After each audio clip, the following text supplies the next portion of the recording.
At 4:16 a.m., a 2 billion ruble tanker went dark. No missile trail, no radar warning, just silence and steel failing. How do you kill a ship without entering NATO airspace or lighting up a single GPS ping?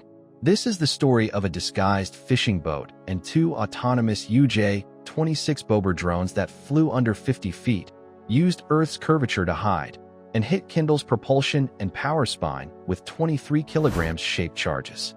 Stay to see how a 4.6-foot breach in a dead electrical hub unraveled fire suppression, pressure systems, and an entire Shadow Fleet route. Before we move on, I'd like to ask you a small favor. If you appreciate this content, please take a second to like this video and subscribe to the channel. Over 98% of you watch the videos without subscribing. It costs you nothing, but it makes a huge difference to us. So, did you click the subscribe button? Great. Thank you so much. Now, back to the video. How do you hunt a ship that hides in plain sight and files its death under technical failure? You don't chase it. You narrow its options until it sails into a box you drew days earlier. Kindle mattered because of what it moved and who relied on it.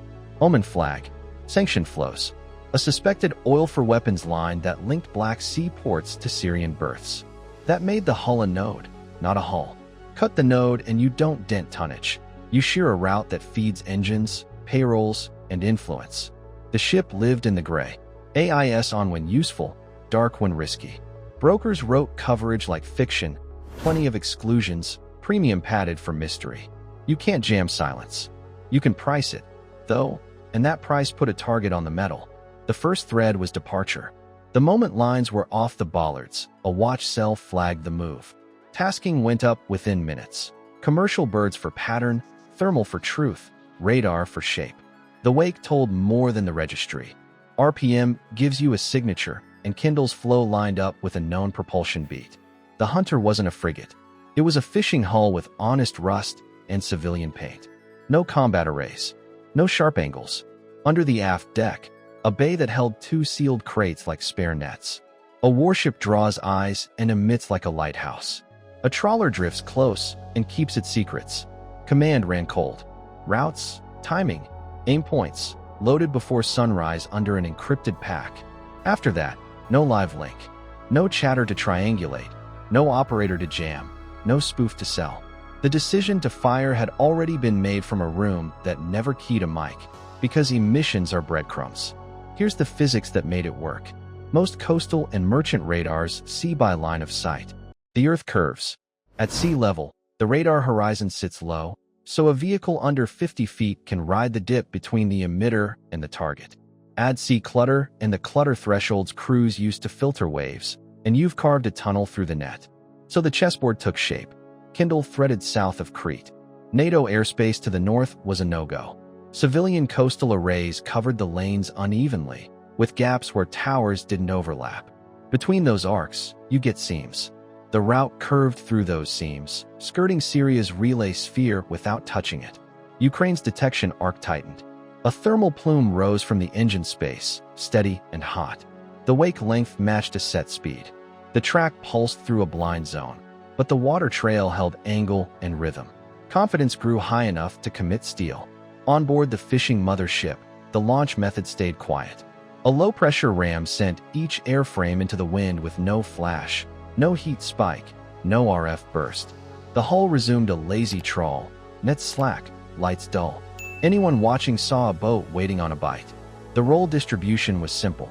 One platform tagged the central pressure control on a known weak joint. The sister platform took the rear deck near the shaft and the main electrical spine.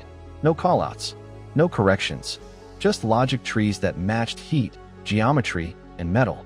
That's how a 2 billion ruble node walked out of the shadows and never found its way back. From the pier to blue water, it was seen without a single friendly signal, isolated in a coverage seam, and marked for a fault it would later log as its own. Now that the trap is set, how do two drones cut a ship's spine at dawn with no controller on the stick and no GPS to lean on? What flies hundreds of miles with no GPS, no radio, and still thread steel at dawn? Two UJ-26 Bober drones do that job. They leave a hidden bay in sealed crates, get armed and latched, then wake into a script they carry inside.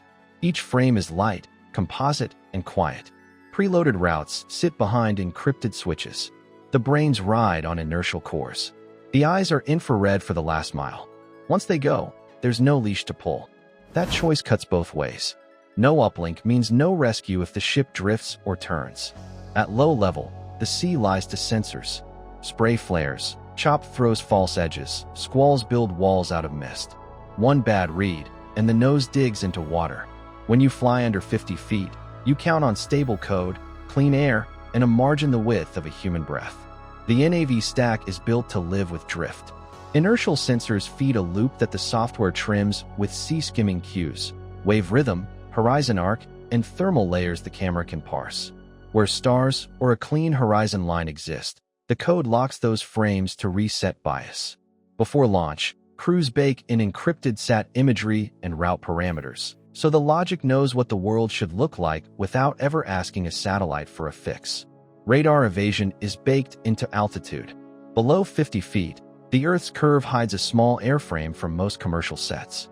Look-down angles on civilian systems are narrow. Shipborne radars cut clutter by filtering steady, low-return tracks near the surface. The Bober flies where filters do the defender's blindfolding. It lets ocean noise be the shield.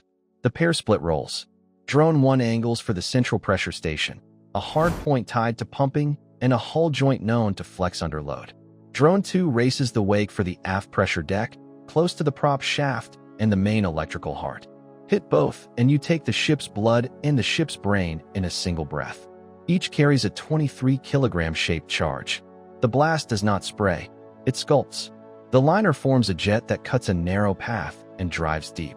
That makes sense on a tanker, where space behind the skin holds conduits, pipes, and cables. A 4.6-foot breach is a keyhole with a sledgehammer's reach. Drone 1 comes first, angling in on the beam. A short dive, fixed to terminal IR, rides the heat print from machinery and midship piping. The jet bites through the weak junction by the pressure station. The cut snaps lines, vents gas, and pulls the room into chaos. Alarms chirp. Pressure drops. Fire flags post. Drone 2 stays low, eating salt air. It threads wake foam and angles for the stern block. The aim point ties to the path of the shaft and the bay that holds the main switchboard. The IR seeker does not need a shape. It needs contrast. It finds it in hot metal and the dark voids around it. The jet hits, then the lights die. Cascades start at once. Power drops. Relays fall open. Pumps with no juice push no agent. Sprinklers sit dumb. Gas vents into spaces that now have sparks and heat. Safety valves freeze in bad positions. In tight rooms, small blasts push heat into wire runs and ducts. Smoke takes the halls. Control screens freeze and stay black. At exactly 4:16 a.m., Kindle goes blind and mute. No navigation. No comms. No emergency nets. 2 soft impacts do the work of a missile without ever lighting a board that says incoming. The ship is finished, but the kill does not end with steel and flame. It moves into contracts, routing math, and the thin stories people tell when a technical failure burns a hole in a balance sheet. Low-profile autonomy with civilian cover cripples an artery without a missile launch or a radio trace. That's the shift. Disguised platforms put small drones in the lane, fly low, run silent, and hit what keeps the economy moving. One strike turns a steel serpent into a ledger problem, then into a routing rewrite. Insurers jump. Contracts stall. Premiums climb. Crews get wary. The map bends around one quiet hit, and the next run costs more time and money. If you want more hard, technical breakdowns of modern naval tactics and the economics they warp, subscribe. And tell me your first countermeasure. Higher masts, drone pickets, or escorts. The next war at sea is quiet, cheap, and surgical. Are you ready to recognize it when the lights go out?